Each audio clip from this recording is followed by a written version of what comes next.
நற்பவி நலம் பெறவும் வளம் பெறவும். இந்த காணொலியை பார்த்து கொண்டிருக்கும் அன்பு நெஞ்சங்களுக்கும் சப்ஸ்கிரைப் செய்த சொந்தங்களுக்கும் சேர்வராகினி அறக்கட்டளையின் சார்பாக பொன் பரமேஸ்வர சுவாமியின் ஆசீர்வாதங்கள், நன்றிகள். சாய்ராம்.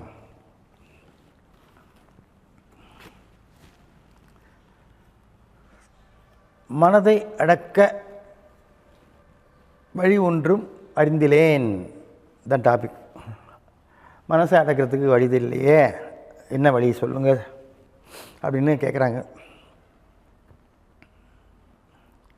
மனம் ஒரு குரங்கு, மனித மனம் ஒரு குரங்கு. தப்ப விட்டால், தப்பி ஓட விட்டால் திருப்பி வந்து நிற்குமா? நிற்காதே. குரங்கு மரத்துக்கு மரம் தாவுது இல்லைங்களா? அந்த மாதிரி நம்ம எண்ணங்களும் நமது மனதும் ஒன்றாக இணைந்து ஒவ்வொரு நிமிஷத்துக்கும் ஒவ்வொரு எண்ணங்களை நம்ம என்ன பண்ணுறோம்? உற்பத்தி பண்ணுறோம், விதைக்கிறோம். எதில்? இந்த அண்டத்தில், யூனிவர்ஸ்ன்னு சொல்லக்கூடிய இந்த காற்று மண்டலம் இருக்கு இல்லையா, அதில் நம்ம வந்து ப்ளோ பண்ணுறோம், அது விதையை தூவுறோம். எண்ணம் எப்படிங்க வருது? எண்ணம் எங்கேருந்து வருது? எதுக்கு வருது? அது எப்படி நம்ம வந்து வெளியே வந்து அனுப்புறது? எப்படி அனுப்பிட்டுருக்கோம்? நமக்கு தெரியாமல் எல்லாம் போய்ட்டுருக்கு. எப்படி நம்ம உடம்புல வந்து இச்சை செயல் அனிச்சை செயல் நின்றுருக்குல்ல. இச்சை செயல்ங்கிறது நம்ம சொன்னால் மட்டும் அந்த கையை தூக்குனா தூக்கும். அனிச்சை செயல்னால் கைக்கிட்ட வந்து கொசு வந்து கடிக்கும்போது நம்ம பார்க்கலன்னா கூட அந்த கொசு கடிச்சுன்னு வலி தக்க இந்த கை போய் அடிச்சிடுவாங்க. அதான் நம்ம சொல்லணுங்கிற அவசியம் இல்லை, ஆட்டோமேட்டிக்காக மைண்டு கண்ட்ரோலில் வந்துடும். அது அனிச்சை செயல். அந்த அனிச்சை செயலை தான் நம்ம என்ன பண்ண முடியும்? நம்ம எண்ணங்களை ஸ்டாப் பண்ண முடியும். இச்சை செயலில் பண்ண முடியாது. இச்சை செயலில் நம்ம என்ன பண்ணுவோம்? வேணுங்கிறத நம்ம ஒன்லி நம்ம விதைக்க தான் முடியும், அறுவடை பண்ண முடியாது. அறுவடை பண்ணுறதுக்கு என்ன வேணும்? மனசும் புத்தியும் ஒன்றாக இணைய வேண்டும். மனசுன்னா என்னது? இந்த நெஞ்சு, ஹார்ட். புத்தினா என்னது? மூளை. ஸோ இந்த மூளையில் இருக்கக்கூடிய அந்த எண்ணப்பதிவுகளை வெளியேற்றும் ஒரு கருவியாக எது இருக்குது? பஞ்சேந்திரியங்கள். பஞ்சேந்திரியம் என்ன? கண், மூக்கு, வாயு, காது. இது இல்லை. இதயம் வந்து அது ரொம்ப திமிரு பிடிச்சது. ஆனால் கீழே தான் இருக்குது. ஆனால் இதை விட இது திமிரு. ஆனால் இது சொல்கிறத அதுதான் கேட்கணும் அப்படின்னு இது ரொம்ப திமிராக இருப்பான். அந்த ஹார்ட் இங்கே கூட பார்த்துக்கலாம். ட்வின் ஹார்ட் மெடிடேஷன் கூட ஒரு கோர்ஸ் இருக்குது. 2 இதயமா. இது ஒரு இதயம்னு சொல்கிறாங்க, இது ஒரு இதயம். இதுக்கு ஒரு தியானம் இருக்குது. மஞ்சளும் சிகப்பும் மிக்ஸ் ஆகும் கணக்கு. அந்த மாதிரி அப்போ இந்த எண்ணங்கள் பதிவாக என்னாகும்? நம்ம வந்து ஒரு மிருகமாக மாறுவோம்.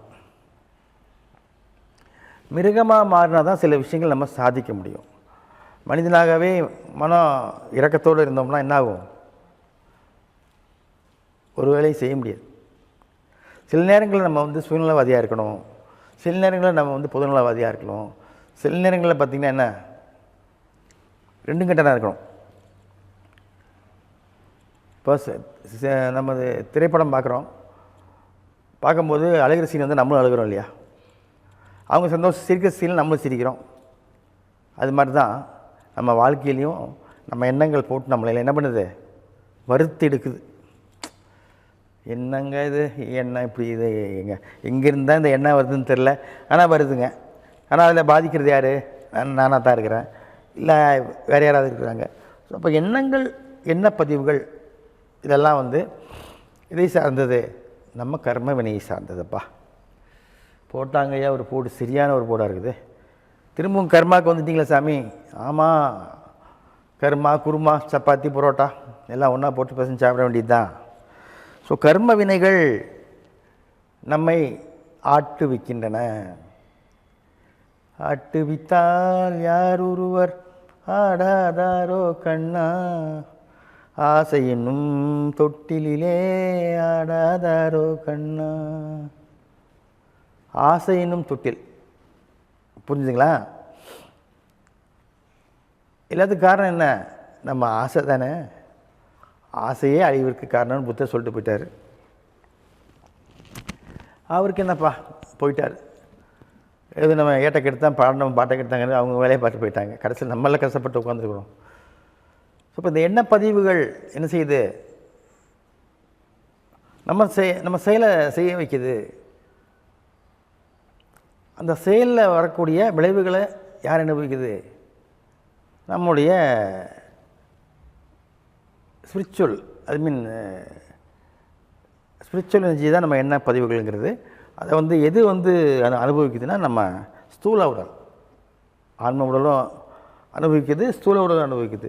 ஸ்தூல உடல் கூட ஆன்ம உடல் ஒன்றா சேரும் பொழுது தான் என்ன ஆகுது, ரெண்டும் ஒன்றா மெர்ஜாகும் போது தான் அமைதி நிலவும், நிம்மதி கிடைக்கும். ஸோ அந்த நிம்மதியாக இருக்கும் பொழுது நமக்கு வேறு துயரங்கள் தோன்றுவதில்லை. துயரமாக இருக்கும்போது நிம்மதிக்கு கிடைக்குமா? கிடைக்காது. ரெண்டுமே ஒன்றுக்கு ஒன்று எதிரானது தான். ரெண்டும் ஒன்றா சேர்த்து பார்த்திங்கன்னா என்னாகும், நியூட்ரல் ஆகிடும். இப்போ நியூட்ரல் ஆச்சுன்னா என்னாகும், ஸ்தம்பித்து போயிடும் எல்லாமே. அதுதான் என்னது, உயிர் பிரியும் நிலை. உடலை விட்டு உயிர் பிரிஞ்சாச்சுன்னா என்னாகும், எல்லாமே ஸ்தம்பித்து விடும். ஸோ அப்போ அந்த நிலையில்லாத இந்த சுற்றி கொண்டிருக்கும் பூமியில் நிலையில்லாத நமது வாழ்க்கை, நிலையில்லாத நம்ம செயல்கள், நிலையில்லாத நம்ம சொற்கள், நம்ம வார்த்தைகள், எண்ணம் எல்லாமே மனசை அடக்க முடியாமல் போயிட்டே இருக்குது. மனசை ஏன் அடக்க முடியல, திரும்ப அதே கேள்வி தான். மனதை அடக்க வழி உண்டிலேன், ஒரு வழி சொல்கிறேன், இந்த பரமேஸ்வரன் ஒரே ஒரு வழி சொல்கிறேன், முயற்சி பண்ணுங்க. எண்ணங்கள் அடங்கிவிடும். எண்ணங்கள் அடங்கினா செயல்கள் என்னாகும், ஸ்தம்பித்து போகும். செயல்கள் ஸ்தம்பித்து போனால் என்னாகும், சீர்தூக்கி உன்னுடைய செயலை நீங்கள் செய்ய முடியும். ஆகவே ஒன்றும் செய்ய வேணாம், வெரி சிம்பிள் மெத்தட். பெருசாக தியானம் பண்ண வேண்டாம், பெருசாக நீங்கள் சாமி கும்பிட வேண்டாம், பெருசாக நீங்கள் ஒன்றும் உருண்டு போயிட்டு அங்க பிரசனம் பண்ண வேண்டாம். காலையில் நேரத்துலேயே எந்திரிக்கணும். 4 மணி தான் டைம், 4லேருந்து 4:30 இதுதான் டைம். இந்த நேரத்தில் எழுந்திரிச்சு முகங்கள் விட்டு காலை கடனை முடிச்சுட்டு உட்காந்து, எப்படி உட்காந்தாலும் சரி நின்றுட்டாலும் சரி, எந்த ஆசனமும் போடணுங்கிற அவசியம் இல்லை, எந்த முதிரையும் தேவையில்லை. சிவனேன்னு உட்காந்துக்கிட்டு உனக்குள்ளே போயிட்டுருக்கிற உன்னுடைய மூச்சை நீ கவனி. உனது மூக்கு வழியாக காற்று உள்ளே போகுது இல்லையா, அது எங்கே போகுது, என்ன பண்ணுது, திருப்பி மூச்சை அடக்காமல் அதை வெளியே விடு. இன்ஹீல் அண்ட் எக்ஸீல், அந்த மூச்சு பயிற்சி நிறையா இருக்குது. அதில் நான் சொல்கிறது இது வேறு. காற்று உள்ளே போயிட்டு வெளியே வர்றது தான் என்னது, உனது உயிரை நிலைநாட்டுறது. அதுதான் சிவன், ஜீவன். ஜீவாத்மாவுக்கு என்ன வேணும், ஜீவன் வேணும். ஜீவன் எங்கே இருக்குது, நம்ம சுவாசம் பண்ணக்கூடிய காற்றில் இருக்குது. அந்த காற்றை கவனி. நீ உன்னுடைய சுவாச காற்றை கவனித்தேயானால் உனது எண்ணங்கள் அடங்கிவிடும், யோசனை வராது, நல்லது கெட்டது தெரியாது, நியூட்ரல் பொசிஷனுக்கு போயிடுவேன். முதல்ல இதை முதல்ல நீங்கள் இந்த ப்ராக்டிஸ் பண்ணுங்கள். அது உன்னுடைய கர்மாவுக்கு தகுந்த மாதிரி அதோடைய நாட்கள். சிலவங்களுக்கு ஒரு வாரத்தில் சில விஷயங்கள் தெரியப்படும், சிலவங்களுக்கு 1 மாதம் ஆகலாம், சிலவங்களுக்கு 2 மாதம், சிலவங்களுக்கு 3 மாதம் ஆகலாம். எதுக்கு இந்த எக்ஸசைஸ் பண்ண சொன்னேன், மனசை அடக்கிறதுக்கு. குதிரையை அடக்கணும்னா அடிவாளத்தை பிடிச்சி இழுக்கணும். ஓடுற ட்ரெயினை நிப்பாட்டணும், சங்கிலியை பிடிச்சி இழுக்கணும். காரை நிப்பாட்டினா பிரேக் போடணும். இப்போ மனசை எங்கே போய் பிரேக் போடுறது, பிரேக் எங்கே இருக்குது, இல்லையே. Never breaks in your thoughts or mind. எண்ணத்துக்கு பிரேக் இல்லை, பிரேக் இல்லாமல் ஓடிட்டுருக்குது. அதை நிறுத்துறதுக்கு என்ன பண்ணணும், ஓடுற ஸ்பீடை வாட்ச் பண்ணணும். ஒன்றும் இல்லை, உதாரணம் சொல்லிடுறேன் ஈஸியாக. இப்போ கார் விட்டு போகிறீங்க, ஸ்பீடாக போகிற மாதிரி தெரியுது, சைடெலாம் வண்டி பார்க்கும்போது மரம் வேகமாக ஓடுது, எல்லாம் வேகமாக போகுது. வண்டி ஒரு 100 கிலோமீட்டர் ஸ்பீடில் போகிறீங்க. உங்களுக்கு சந்தேகம் வருது, இது எவ்வளோ இல்லை போவோம், ஒன்று மீட்டர் பார்ப்போம், 100ல் போகிறோமா, அப்படின்னு என்ன பண்ணுறோம், டக்குன்னு எக்ஸலேட்டர் கால் எடுக்கிறோம்ல, ஸ்லோ பண்ணுறோம்ல, அப்போது கண் பார்வை அதை பார்க்குறோம். அதாவது நமக்குள்ளே கண்ட்ரோல் வரணும்னா என்ன பண்ணுறோம், ஒரு கண்ட்ரோலை, அதை ஸ்பீடு கண்ட்ரோலை காமிக்கிறதுக்கு ஒரு அப்பேரட்டஸ், அதாவது ஸ்பீடாமீட்டர், அதை பார்த்தோம்னா நமக்கு பயம் கம்மி பண்ணுறோம். சிலவங்க அதிகம் பண்ணுவாங்க, அது வேறு, அதெல்லாம் விட்டுருவோம், அதெல்லாம் எக்ஸப்ஷனல் கேஸ். நம்ம எக்ஸப்ஷனல் கேஸுக்கே போக வேணாம். அது மாதிரி நம்ம எண்ண அலைகளை நாம் அடக்க வேண்டும் என்றால் நமது சுவாசம் என்று சொல்லக்கூடிய அந்த உயிர்காற்றை கவனித்தால் போதுமானது. எல்லாம் அடங்கிடும், சகலமும் அடங்கிடும். அதுக்கப்புறமா அது இன்னொரு நாளைக்கு சொல்கிறேன், அது என்ன பண்ணுறதுன்னு.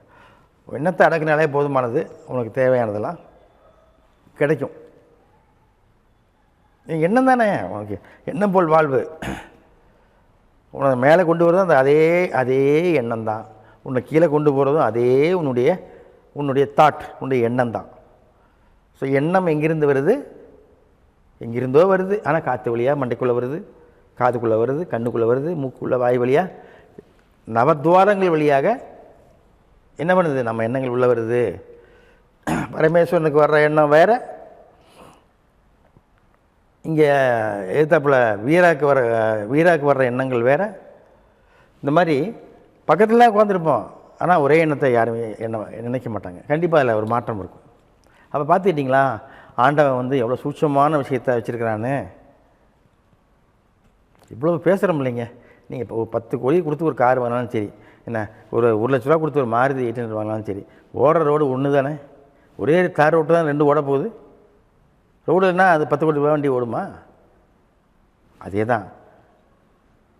இவ்வளோ பேசுகிறோம், ஏழை பணக்காரன் அவன் மூச்சு விடுறது யார், ஏதோ எல்லோரும் ஒரே காற்று தானே மூச்சு விடுறோம். இப்போ நான் மூச்சு இழுத்து வெளியே விட்றேன், என்ன நான் பரம ஏழை. இந்த பக்கத்தில் ஒருத்தன் பல கோடிக்கு அதிபதி உட்காந்துருப்பான், அவனும் நம்ம விட்டு அதே மூச்சு காற்று இழுத்து விட்றான். அப்போ இல்லை எதுக்கு நம்ம இப்போ பிரிவினையெல்லாம் பார்க்குறோம், பார்ஷாலிட்டியில் அது தேவையில்லையே. அதெல்லாம் உணர முடியாதுங்க, அதுக்கெல்லாம் தான் நாள் இருக்குது. ஸோ நம்ம எண்ணங்களை நம்ம கண்ட்ரோல் பண்ணுறதுக்கு ஒரே வழி இதுதான். அதான் இந்த டாப்பிக்கில் கொடுத்தது. எனக்கு அறிகலேன்னு சொன்னீங்க, இப்போ நான் அறியும் முடியும் அப்படின்னு சொல்லிட்டேன். இது முயற்சி பண்ணுங்கள். கண்டிப்பாக உங்கள் எண்ணத்தை நீங்கள் தான் என்ன பண்ண முடியும், கிளியர் பண்ண முடியும். அடக்கி பிரயோஜனம் இல்லை, எதுவுமே அடக்கடக்க அதிகமாகும். திருடனாய் பார்த்து திருண்டாவிட்டால் திருட்டை குளிக்க முடியாது. அதுபோல் அவனுக்கா அது தோணணும். அது மாதிரி உனக்கா எண்ணங்கள் தப்புன்னு தோணுறதுக்கு என்ன வழி, எண்ணத்தை நிறுத்துறதுக்கு என்ன வழி, சுவாச காற்ற கவனி. வேறு ஒன்றுமே தேவையில்லை. அவ்வளோதான். மீண்டும் சந்திக்கலாம். சாய்ராம்.